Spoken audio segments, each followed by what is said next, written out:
Hello there, fellow model makers, and welcome to this slightly different type of video. The motivation for this video came from the numerous conversations I have had with some of you who lament about not being able to afford an airbrush system. It would appear that many hobbyists, while wanting to take up airbrushing, are fearful that the hobby may end up costing them thousands of dollars and requires space that they don't have. While I understand why they may feel this way, reality may be a little more forgiving than their apprehension. The truth is, you can set up your mini airbrush system fairly cheaply. This P40 Tomahawk was painted using an airbrush and a compressor that cost me 45 Singapore dollars. Now of course the price may vary a bit from region to region, but it is safe to say you can lay your hands on an airbrush and compressor for about $50. But do these cheap airbrushes and compressors work?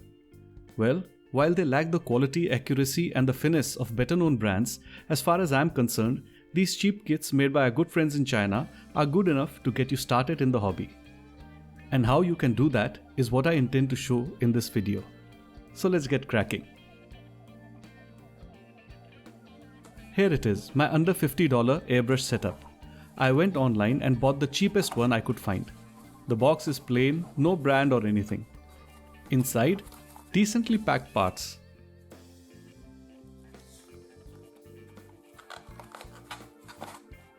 Here is the airbrush. It's a gravity-fed double action.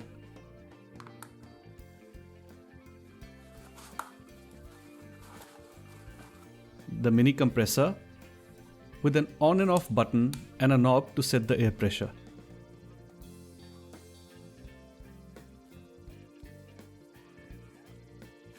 A moisture trap. Nice, I wasn't expecting this. A flexible air pipe.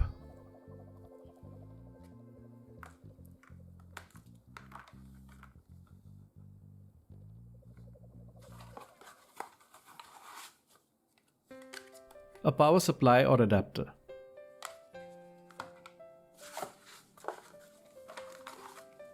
This tiny piece acts as a holder for the airbrush and the instructions.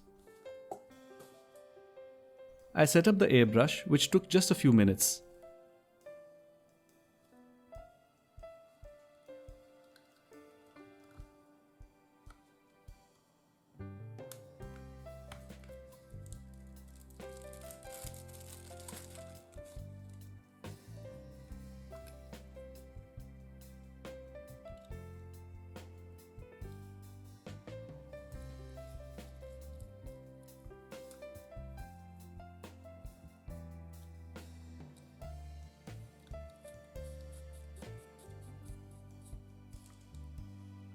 Looks fine so far, let's see how it works. The compressor works just fine, but while the instructions claim that the air pressure went as high as 30 psi, I think that is an exaggeration. At best, the air pressure I think is just short of 20 psi at maximum setting. There is barely any difference between the minimum and the maximum setting, so pretty much we are working between 15 to 20 psi. But I think this air pressure is good enough for most of our requirements. First, a water test. Okay, not bad. A nice even atomized spray. Atomization is the process by which the airbrush breaks up the water or any liquid into tiny droplets and sprays them. Water test passed. Let's try some paint. I'm using a random MIG acrylic paint thinned down just a tad with some thinner. This is a water-based paint, so one can even thin it down with water. I'm using the air pressure in the brush to mix the liquid. This is called a dirty mix and is frowned upon by the pros.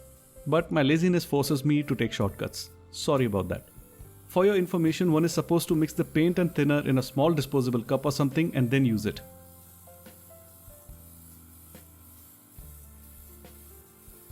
Nice even coverage. No spitting or splurting.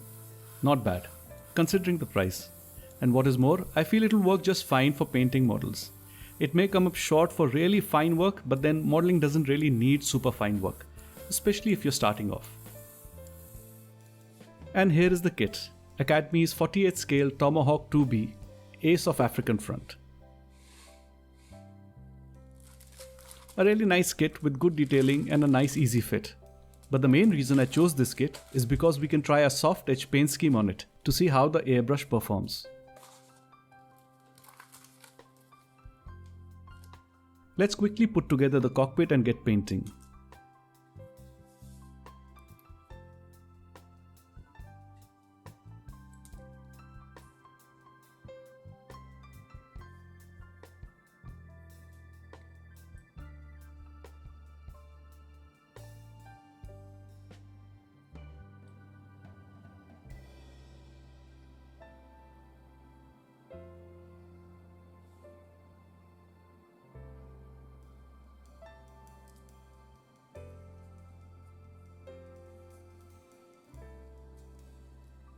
We start off with a black base with Tamiya's X1 Black. And here is the proper way to mix the paint and thinner. In a cup, I take some Tamiya paint thinner X20A.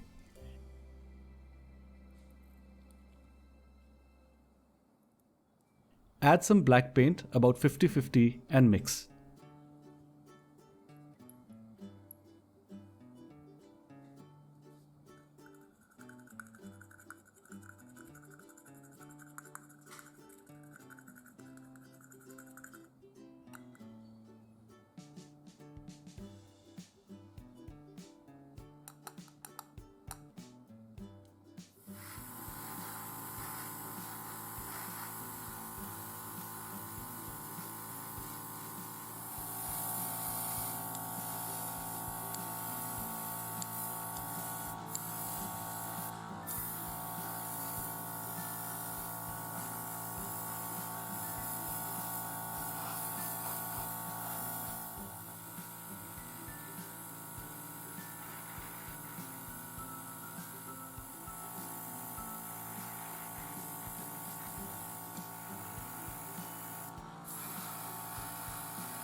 With the black base now dry, I use Mr. Color 27 Interior Green.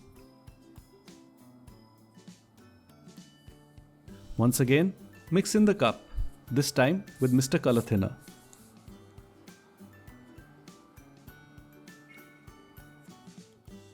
Once again about 50-50. One has to be very specific about the thinner one uses. It has to be the right type for the paint you're using.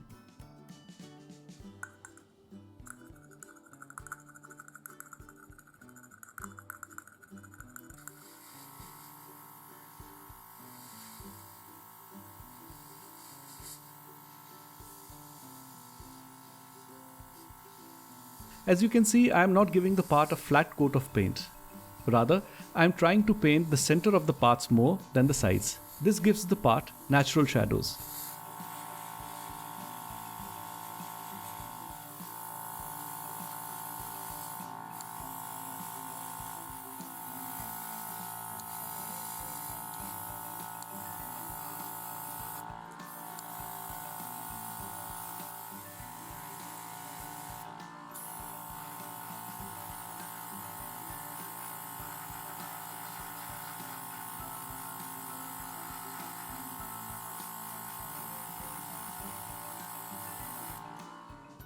Next, I hand paint some of the details in the cockpit.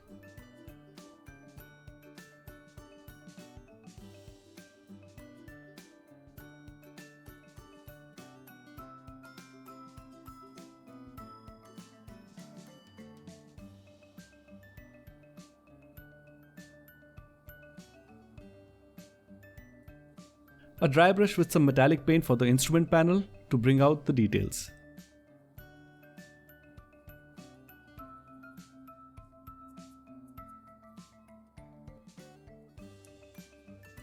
Also, a dry brush for the black parts to make them more metallic.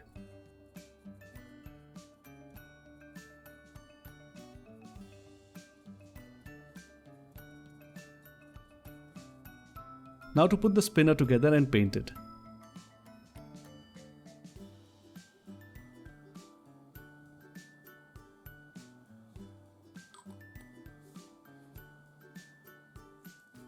I used Vallejo Air RLM Red for this. Vallejo Air is airbrush ready, so no need to dilute it. But if the paint has been sitting on the shelf for a long time, you may want to add a few drops of water.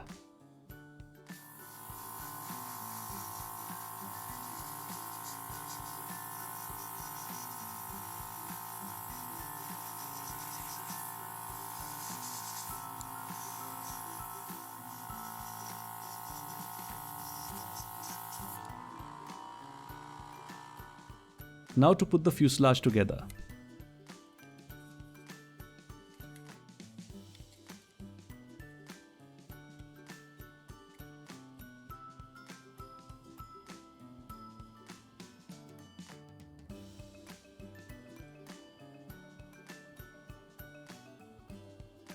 I now glued in the cockpit with some super glue.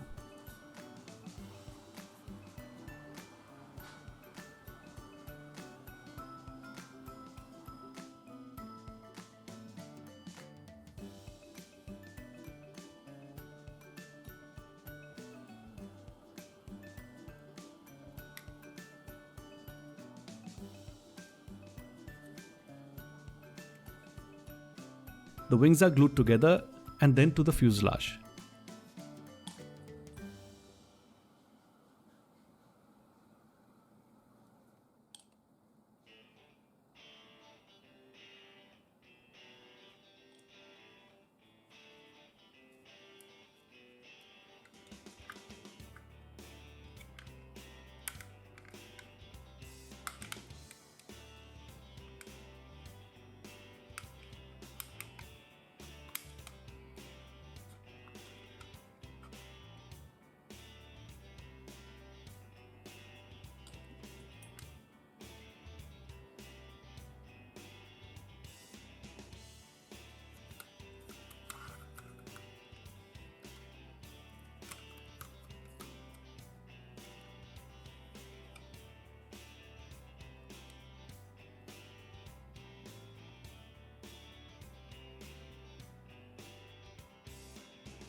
The canopy was masked with Edward masks.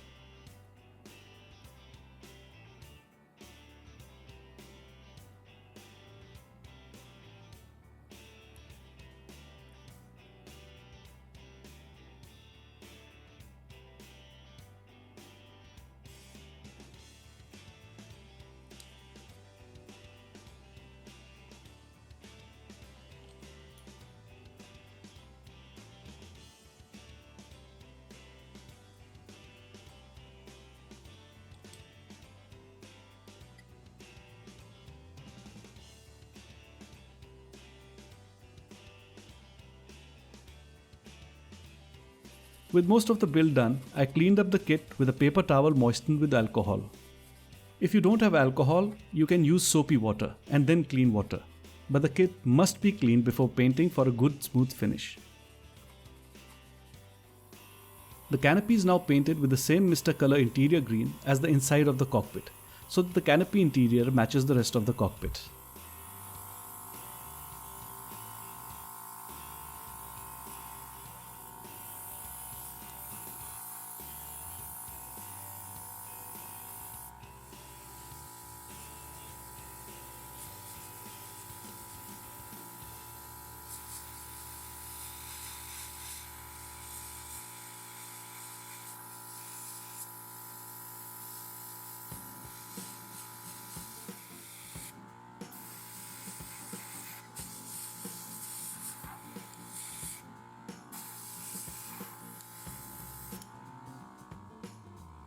I will now be applying some pre-shading to the kit. This is among the most basic techniques we use with an airbrush. I have in this brush some thin down black. Before I apply it to the kit, I do a test run on a white cardboard piece. It looks alright, but maybe a little more thinner is required.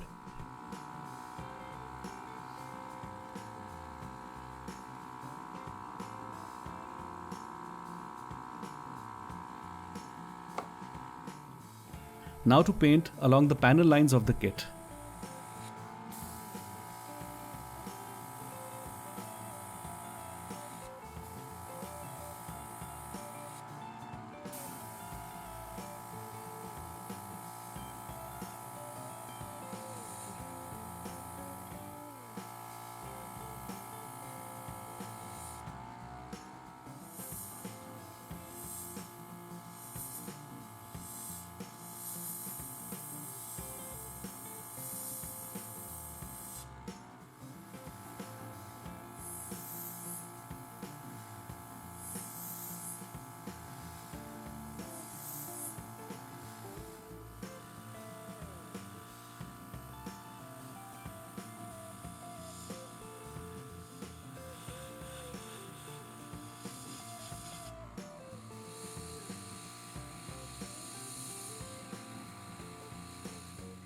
The airbrush performed very well. The results honestly surprised me. To paint the underside of the kit, I used Mr. Color 370 Azure Blue.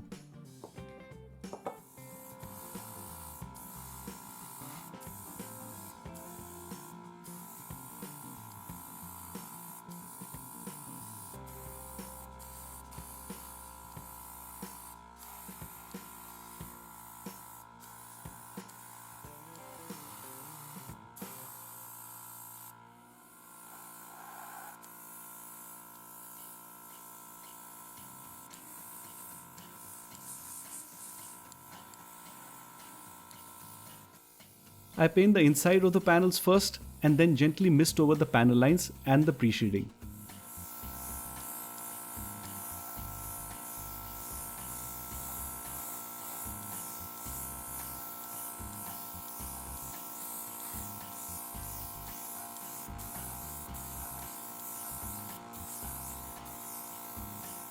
I want the pre-shading to show more than it should. The reason I do this is because often the paint changes opacity once it dries. Too much paint may result in complete loss of the pre-shading. This way, once the paint is dry, I see the result, and if need be, I do a second misty coat to blend the paint better. Remember, you can always add more paint, but removing it, well, let's just say it's best avoided. Right, with the masking done, it was time for the first camouflage paint. I used Mr. Color 39 dark yellow or sandy yellow. To paint the camo pattern, I first painted the outline of the pattern and then, like before, I painted inside the panel and then blended the pre-shading in with misty layers.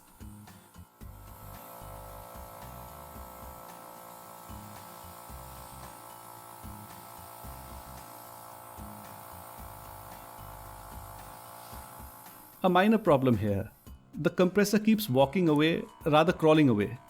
The grip on the unit is not good, and when it runs, it moves the compressor. An easy fix was to place the compressor on something soft, like a piece of foam, and that solved the problem. Right, back to painting.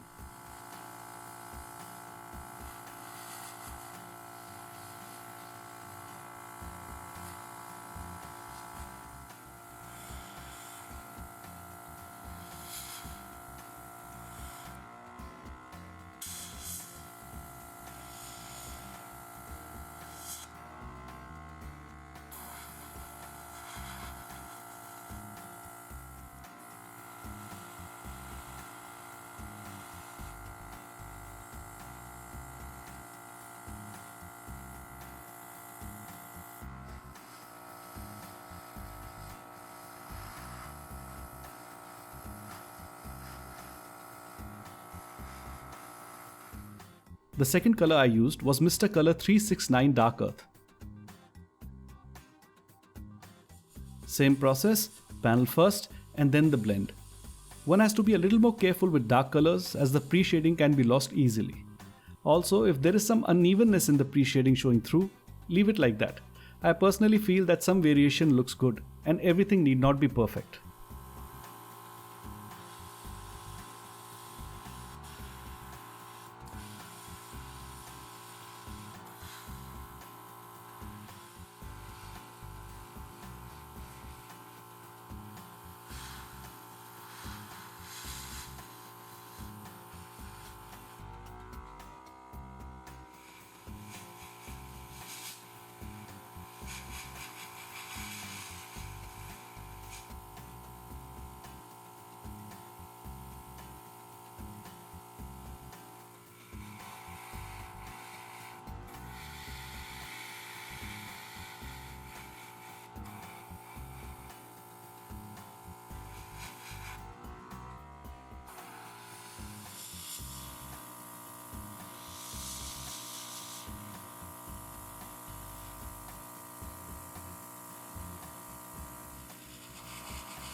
To protect the paintwork, I give the kit a coat of Tamiya X22 Clear.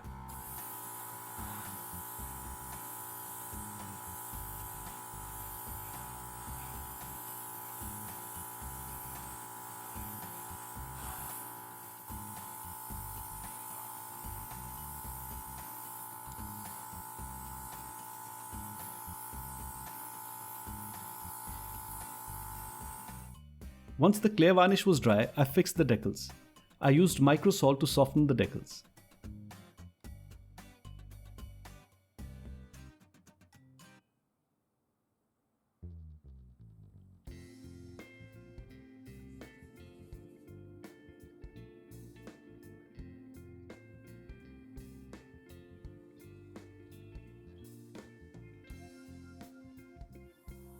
Once the decals had conformed to the surface, I gave the kit another coat of Tamiya Clear.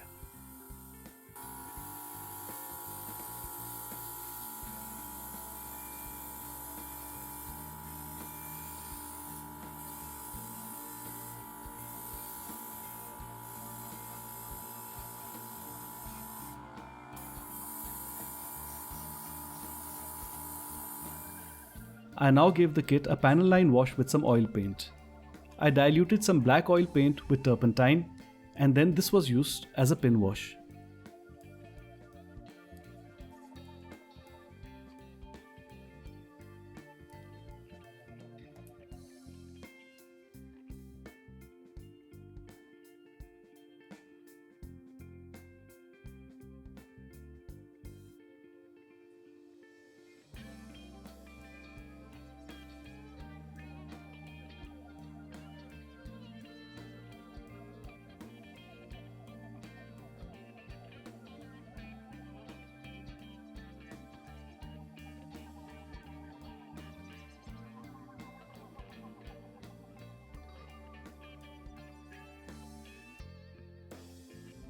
I let the oil wash dry and then wiped away the extra wash with a cotton bud moistened with odorless spirit. One can also use turpentine.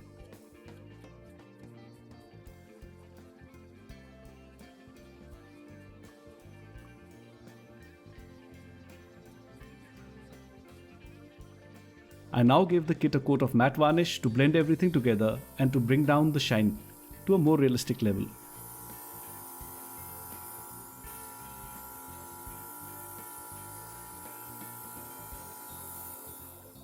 I used Molotow liquid chrome for the chipping. I used a fine tip brush to do this.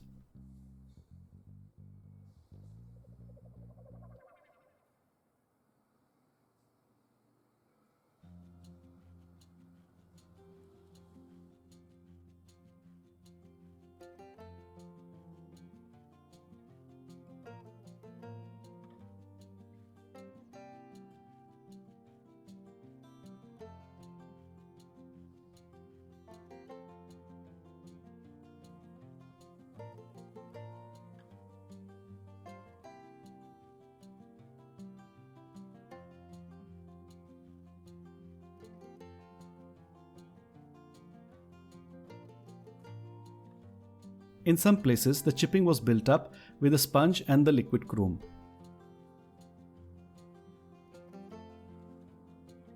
When I had started the kit, I had thought that I would just make a simple demonstration, but now that I have started, I can't seem to stop.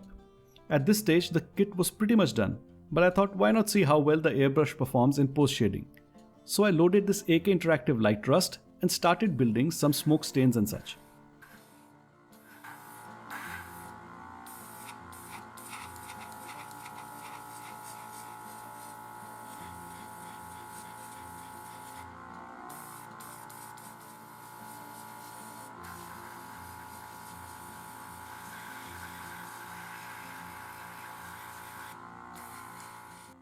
Next, some Tamiya smoke to add to the light rust.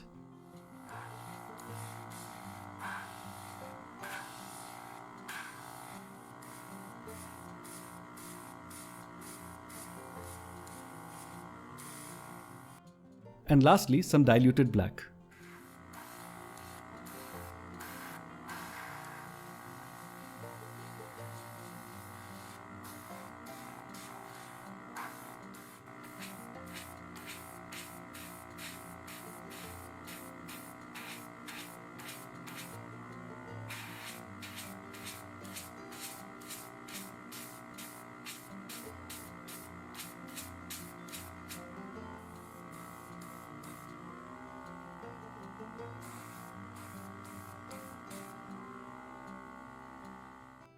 To build on the exhaust, I added some light grey inside the previously applied black.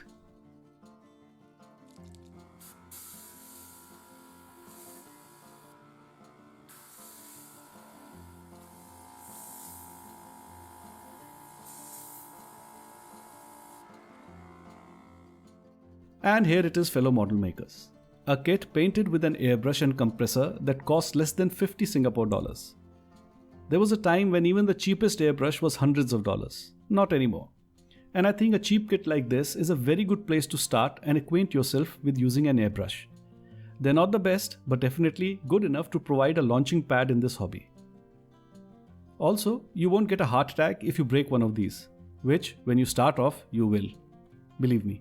I hope this video has answered some questions that many of you have asked me over the years. I also hope that this video has proved helpful and given you something to think about and perhaps even explore for yourselves. As always, please do like the video if you enjoyed it and do subscribe to the channel if you haven't already. Till next time, stay safe, good luck and happy model making.